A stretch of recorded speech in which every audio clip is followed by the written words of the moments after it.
Okay, hello again. This is a how-to video, how to reset your F9 series from with Android 5.1 from Icebox Auto in Liverpool. Because it's not that simple, since it needs a password.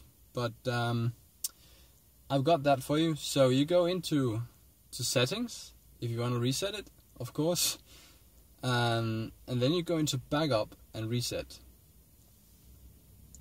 Press that one, and then the password is 3368. Okay, and there you go.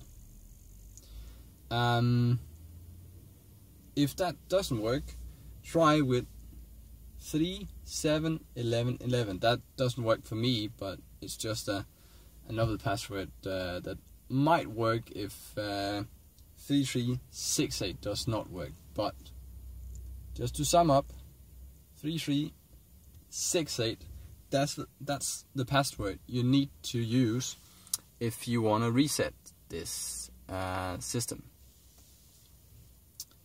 But that's it for me. Have a nice day, guys.